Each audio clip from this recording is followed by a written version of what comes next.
Ulohan sa mga balita sa Sayri 47. Zero casualties sa pabuto, gitinguha sa Department of Health 7 ning pagsaulog sa Pasko o bagong tuig. Mga empleyado sa Kapitolyo makadawat og hangtod 40,000 pesos ka bonus karong Pasko. Pagka sa Visayas, way na monitor nga bagyo karong Pasko hangtod na sa bagong tuig. 14 anyos nga minor de edad nga lalaki nga gihimong runner sa illegal nga droga sa Ermita gi-rescue.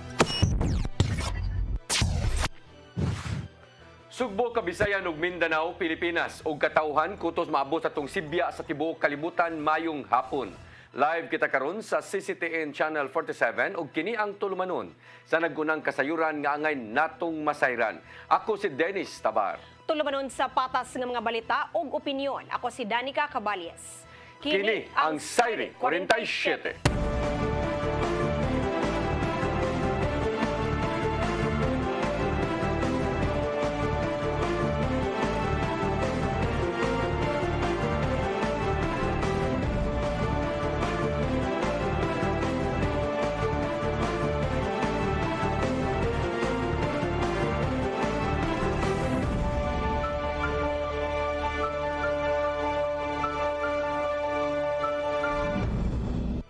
O karon sa kompletong detalye sa atong mga balita, zero casualty tungod sa pabuto mo gitinguha karon sa Departamento sa Panglawas dinhi sa Rion 7. Subay na sa pagsaulog sa Pasko ug bag-ong tuig. Ipatuman nila ang Code White Alert sa mga tambalanan sugod karong Disyembre 21. Ang kasayuran hatod ni Gian Navarro. Usa sa hugot ng gibantayan sa Department of Health 7 ang paggamit og pabuto diin maangol ang bisang kinsang mogamit kung di magmatngon. Sa gituno nilang datos gikan Disyembre 2022 hangtod Enero 2023, ana sa 83 ang natalang firecracker-related injuries sa Central Visayas. Kadaghanan kanila nakaangkon og samad ug paso sa lawas tungod sa kwitis, lantaka ug triangle nga pabuto. Subsob gyapon ang ilang kampanya batok sa pabuto diin hugtanon nilang gidili ang paggamit og illegal nga matang sa firecrackers ubos sa kasamtangang balaod. Matod sa Reso Head nga si Dr. Eugenia Mercedes Cañal nga gawas nga walay mamatay kon zero casualty, kinahanglan usab nilang maminusan ang mga naangol karong holiday season tungod sa pabuto. Atay igidiri na nakuha ng mga kaso last year, we want it to decrease pa yun, no? Maybe 10 or maybe 0. But again, it's quite impossible also. But kung makuha na nato, then I'm sure everybody will be happy na zero casualty. Sa naandan, ipatuman sugod karong Disyembre 21 sa tanang mga tambalanan sa rehiyon ang Code White Alert. Kini aron andam nang makaatiman ang mga medical workers kung aduna may maigo sa pabuto, bata man o hamtong. Kung isgutan man ang mga lagda sa LGU bahin sa paggamit og pabuto, nakita sa DOH7 nga mas maayong mas istriktuhon na lang ang iyang lagda. Kini bisan pa man og misugyot ang DILG sa kauluhan nga ipatuman ang nationwide firecracker ban. Also look at the economy wise. It's the time of the year nga kani mga tao mao ning ilahang panginabuhi ipod, no? So we do not deprive them of their income as well. But Ian Navarro, CCTN News. Lapu-Lapu City Police Office gipahingusgan ang pagpatuman sa safety measures ug padayon ang pagsusi sa mga buhatanan ug pabuto. Ilabi na nga nagsingabot na ang Pasko ug bag-ong tuig. Ang kasayuran ni hatod ni Crystal Joy Felerca. Sa nagsingabot nga Pasko ug bagong tuig, gipahingusgan sa Lapu-Lapu City Police Office nga maimplementar ang safety measures sa sulod sa mga manufacturing site sa mga pabuto. Kahinumduman nga sa niaging semana, nasunog ang usa ka buhatan sa mga pabuto sa Barangay Babag kung diin nasayran nga illegal kini nga buhatan. Siya nga maghimo og pabuto katong lugar. Considering ang gitigaag permit sa ato ang national headquarters namo sa Krame is kanilang si Rambolet Pyro Corporation. Human sa insidente, nakighinabi ang LCPO City Director Elmer Lim, kauban si Mayor Junard Ahong Chan ug uban pang ahensya sa gobyerno ngadto sa tag-iya sa Rambolet Pyro Corporation ang manufacturer nga adunay permit sa pagbuhat og pabuto aron mapahimangno sa mga safety measures nga kinahanglan nilang sundon sa sulod sa buhatan. Kani manggong Rambolet have 50 to 60 members ni sa ilahang kooperatiba. Manang gipahimangnuan sila ang safety measure sa pagbuhat ana. Dili na gyud sila dapat mobuhat sa dili bisag asa nga area. Nara sila designated area kung asa sila pwede magbuhat. Other ana ma-considered ng illegal ang pagbubuhat nila o dili sila dito mobuhat sa designated area. Ang LCPO kauban ang City Director nakigmeeting usab sa mga firecracker manufacturer sa Barangay Babag ug nagpahigayon og site ocular inspection. Wala ra hinuon sila'y nakita nga nisupak sa safety measures. Apan gituunan karon og pagtagad sa mga kapulisan ang pagpadayon nga pagpang-inspeksyon sa mga dapit nga posibleng buhatan og mga pabuto, ilabi na gyud nga hapit na ang Pasko ug bag-ong tuig. Every now and then magkandak ta og random og surprise inspection sa mga area ug natay madawat nga report nga ug naay certain area nga naay nag-guerrilla type nga nagbuhat og pabuto considering dool naman ang Pasko ug ang bagong tuig pidaspasay nila ilang trabaho. Iingon nga kung adunay masakpan nga illegal nga buhatan, imbargohon kini og pasakaan og kaso. Crystal Joy Filerca, CCTN News. Business Permit and Licensing Office sa Mandawi City ni pahimangno sa mga establishmento nga motuman sa lagda aron dili masilutan. Matod sa kadagkuan nga mas daghan karon nga mga negosyo nga mang-abli panahon sa Pasko. Ang kasayuran ihatod ni Mary Rose Sagarino. Gipahimangnuan sa Business Permit and Licensing Office sa siyudad sa Mandawi ang mga establishmento nga motuman sa guidelines sa aron dili maisyuhan og notice of violation. Matud sa pangusa buhatan nga pipila ka establishmento nga restaurant ang classification sa ilang permit apan nagbaligya og nag-serve di ay kini og ilimnong makahubog bisan og walay lisensya. Sama na lang niadtong Oktubre nga dili mo minus sa unom ka mga establishmento at ubangan sa usa ka dakong universidad ang giisyuhan og cease and desist order sa BPLO. Kini human usab nakadawat og report ang buhatan nga serve ang mga negosyo sa mga minor de edad sagad estudyante sa tunghaan. We will be kanang very strict for that because we have to be fair. Ang uban mga negosyante gani nituman sa mga pulisiya niya sila kanabang nag-serve pa sila minor, wala pa sila yung mga permits. So if we find this, especially if naay mga reports kay kana sila nagsugod na sigud siya og report dito mga anonymous reports. Pagsusi nato kita nato nga naagi mga pagkalapasan, so we really operated them. We told them to nga kuha mo permit, we told them to kanang dili mag-serve, pero it seems nga nagpadayon sila. So adto na namo karon dito gipangpadlakan. Matud ni Malati nga sagad nga daghan nga negosyo ang mag-aabli panahon sa Pasko hangtod na sa Enero. Ang masakpan nga magkalapas isyuhan og notice of violation, kun dili gihapon mutuman isyuhan kini og cease and desist order. Mary Rose Sagarino, CCTN News.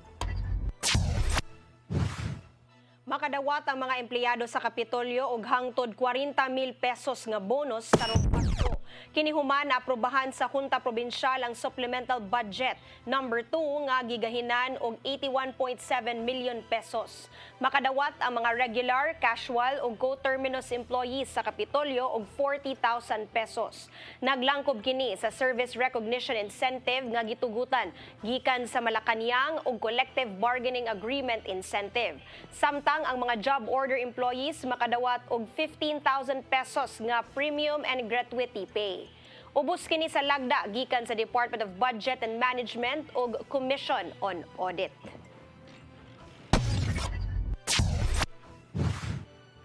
Gipasabot ni Konsyal Noel Wenceslao nga mahimo pang mausab ang bonus nga ipanghatag sa empleyado sa Cebu City Hall. Apan gikinahanglang mapaubos kini sa laing deliberasyon o approval sa kadaghanan diha sa konseho sa Dakbayan sa Sugbo. Mihangyo si Mayor Michael Rama sa konseho nga ihatag ang 35,000 pesos nga bonus sa mga regular o casual nga mga empleyado samtang 10,000 pesos usab alang sa mga job order employees. Mahinumduman nga wa malipay si Rama sa 20,000 pesos nga bonus human nga unang naaprobahan sa konseho.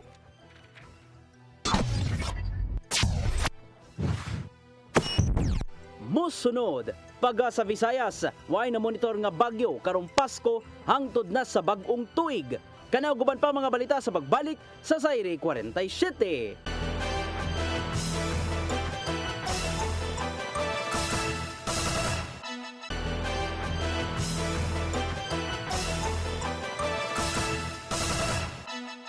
Balik sa ato mga balita, Pag-asa Visayas mibutyag nga way bagyo nga gibantayan sa nasod hangtod na sa bag-ong tuig. Matod sa kadagkuan nga lauman ang maayong lakat sa panahon sugod sa adlawng Miyerkules kun ugmang adlaw. Ang kasayuran ihatod ni Gian Navarro. Attention alang sa mga nagplanong magbakasyon karong Pasko hangtod na sa bag-ong tuig. Gibutyag sa Pag-asa Visayas nga wala sila gibantayang bagyo dinhi sa Pilipinas gikan sa Pasko hangtod na sa bag-ong tuig. Matod sa ilang hepe nga si Engineer Alkiblat sa Osaka News Forum nga sugod sa adlawng Miyerkules lauman ang maayong lakat sa panahon.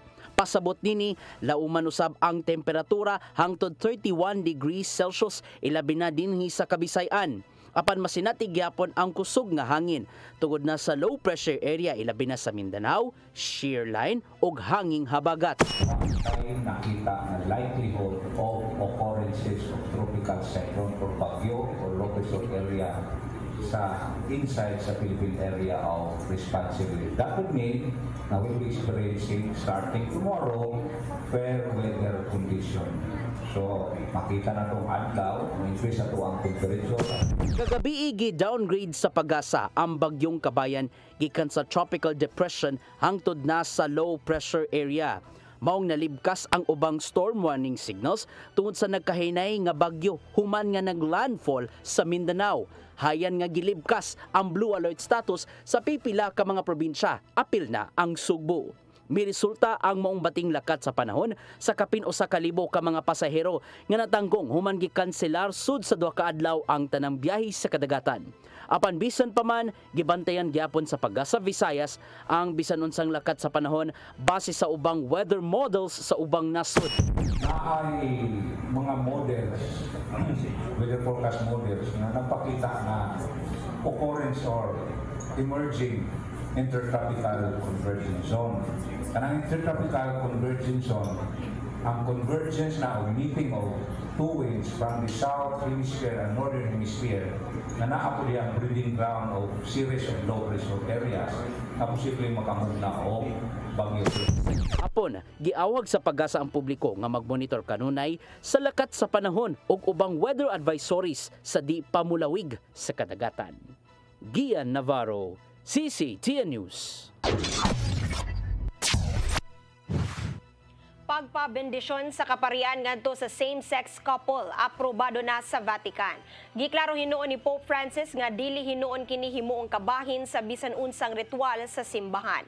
Ang kasayuran nihatod ni Gian Navarro. So sa kamay sugong lakang, gitugutan ni Pope Francis ang mga Katolikong kaparian nga bendisyonan ang parisan nga susama ang gender kon same-sex couple. Matod sa dokumentong giluwat gikan sa Vatican nga usa kini kapag pamatuod nga gihangop sa Ginoo ang tanang tawo.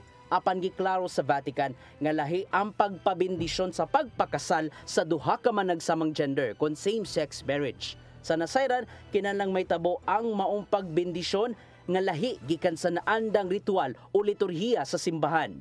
Dugang pa sa mga mando nga case-to-case basis ang pagpabendisyon sa same-sex couple o kinahanglan di maglikay ang simbahang Katoliko niini.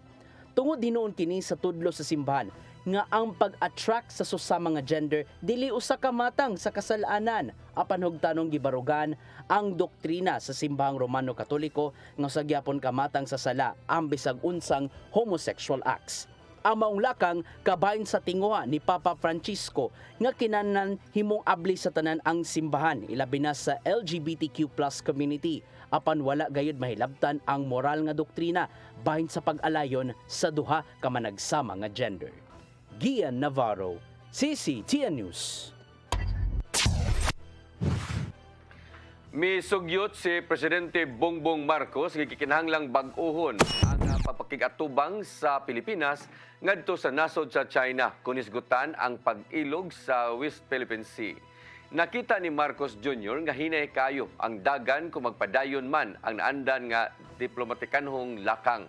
Kapila na nga miluwat ang nasod sa Pilipinas o ga diplomatic protest ngadto sa China, human nga kapila na usab giguba sa ilang Coast Guard ang barko sa mga Pilipinong mananagat.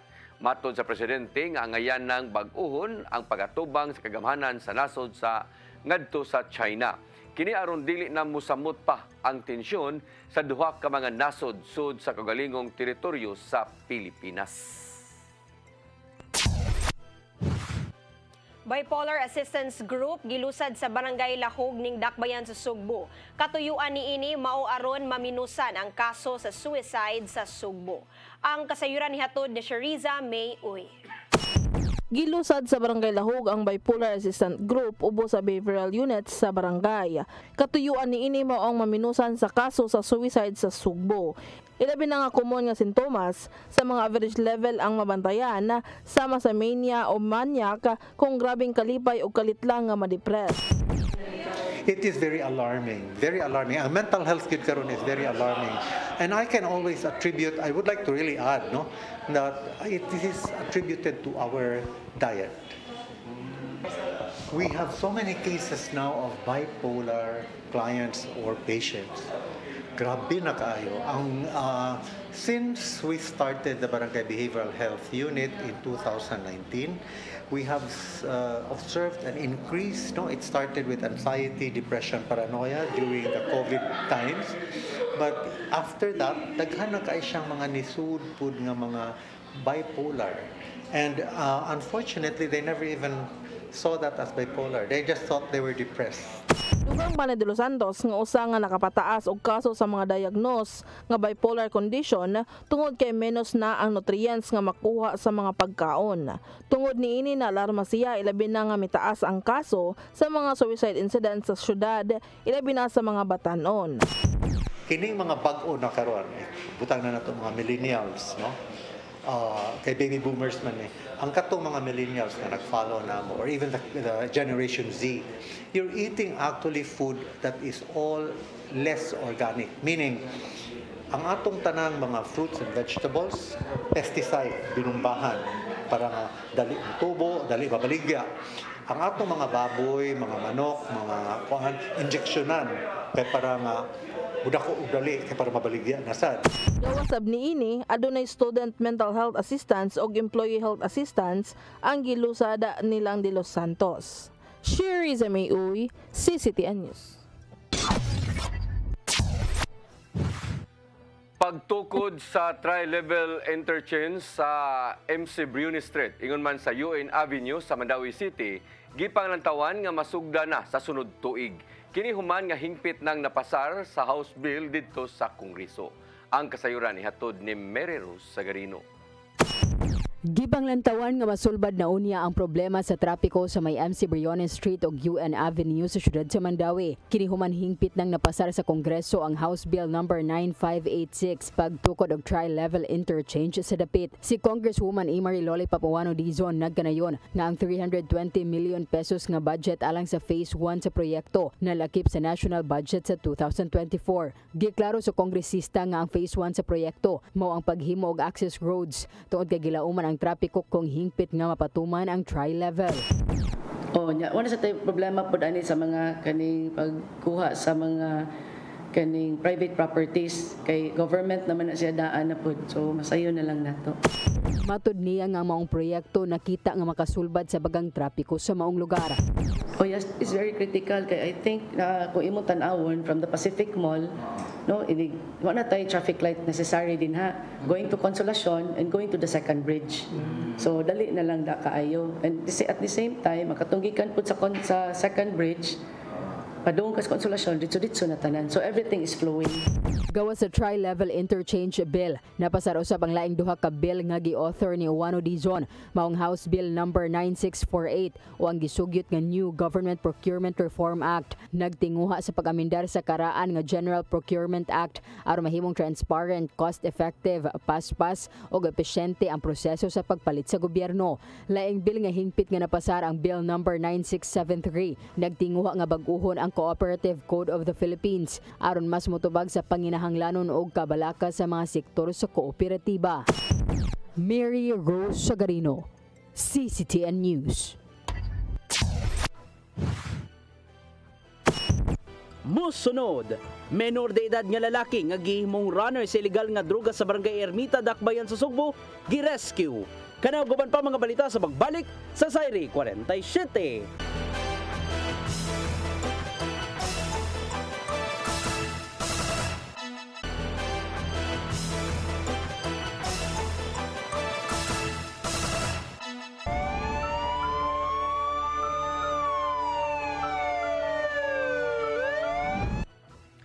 Balik sa ato mga balita, giluwas sa kapulisan ug mga opisyal sa barangay Ermita ning Dakbayan sa ang 14 anyos nga lalaki nga gihimong runner sa drugas niadtong Domingo sa gabii.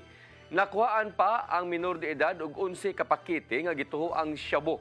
Nakadawat ang Carbon Police Station og sumbong labot sa paggamit sa mga bata nga gihimong runner sa illegal nga drugas ilabi na diha sa Ermita proper. Nakigalayon dayon ang Women's and Children's Protection Desk sa Barangay Ermita o ilang naluwas ang maong batanon. Anaa sa kustodiya na karon sa Carbon Police Station ang minor de edad o aduna kini gihatag na kasayuran kung kinsa ang nagsugo kaniya sa pagbaligya og shabu. Nahimo ng 8 ang mga drug-cleared barangay sa Lapu-Lapu City human kini naaprubahan sa Regional Oversight Committee. Gianunsyo sa City of Lapu-Lapu Office for Substance Abuse and Prevention kun CLOSAP nga nadugang na sa listahan ang San Vicente ug Santa Rosa sa Olango Island. Subay kini sa tinguha sa CLOSAP nga madugangan pa ang mga drug-cleared barangay sa dili pa mahumaning tuiga. Resulta kini sa nahimong training ngadto sa mga bag-o nga barangay officials sa Dakbayan sa Lapu-Lapu ubos sa Barangay Anti-Drug Abuse Council kun BADAC. Daan ang gideklarar nga drug-free sa Lapu-Lapu City ang Barangay Tingo, Baring, Tungasan, Kauoy, Subasbas ug Sabang. PRO7 may respeto sa desisyon sa Piskaliya human nga gidismiss ang kasong robbery in van batok kang Jigger Heverola. Mahinunduman nga giduso sa PNP ang maong kaso kang Heverola human siya gitudlo nga mo'y mastermind sa pagpanulis sa Orosugbo nga pawn shop. Ang kasayuran ihatod ni Arnold Bustamante. Girespeto sa Police Regional Office 7 ang desisyon sa Department of Justice pag-dismiss sa kasong robbery in van nga gipasaka sa kapulisan sa Dakbayan sa Sugbo batok kang Jigger Heverola ang gitumbok ka mastermind sa pagtuli sa Orosugbo niadto Nobyembre 25, 2023. Bato ni Police Lieutenant Colonel Gerard A. Spilare, ang spokesperson ni Police Brigadier General Antonio Aperin, hepe sa kapulisan sa Central Visayas nga doon ebidensya ang Cebu City Police Office apan dili pa kini paigo sa pagkakaroon nga may hinungdan nga sa pagka-dismiss sa kaso. Apan ang giklaro nga kung basahon ng resolusyon sa Cebu City Prosecutor's Office dunay nakabutang nga without prejudice nga nagpasabot nga mamahimo pa nila nga ikiha sa Heverola kung dunay igong ebidensya. Dugan ni Pilari nga sila sa kapulisan wala mo sa likway sa kanabigitan ni Heverola sa natabong krimen sanglit doon na sila ebidensya nga nagtumbok apan nakasabot sila sa DOJ gumikan sa bagong standard sa pag-file sa kaso nga kinahanglan dunay reasonable certainty of conviction o kasiguruhan nga makonbikto ang kipasanginlan subay sa kalig-on sa ebidensya. Giangkon sa police official nga ang gihuptan nga ebidensya sa mga investigador sa CCPO wala kini makaabot sa standard nga mao ang probable cause kini base sa personal nga kasayuran sa insidente ug sirkumstansya. Apan gibarguan niini nga dunay sila probable cause nga mao hinungdan sa ilang papasaka og kaso ngadto sa piskalya. Subay sa mong kalambuan mopadawong pagkaron sa ilang investigasyon ng kapulisan sa Dakbayan Sugbo pinagi sa pagkuhag dugang ebidensya aron ilang maestablisar ang gi-require nila sa DOJ apan ang giangkon nga dako kini nga trabahoon. Arnold Bustamante, CCTN News. Mao kadtong naglangkob sa atong mga balita sa Sayri 47 at ang lamdag ni Tatay Dodong Limchua nga mosunod sa dili madugay. Ako si Dennis Tabar. Sa atong Christmas countdown, 6 kaadlaw na lang sa dili pa ang Pasko. Ako si Danica Cabales, hangtod ugma sa inyong paboritong tulumanon. Sayri 47. Magmula kita sa ubanin sa kabala sa pagkikay sa puso na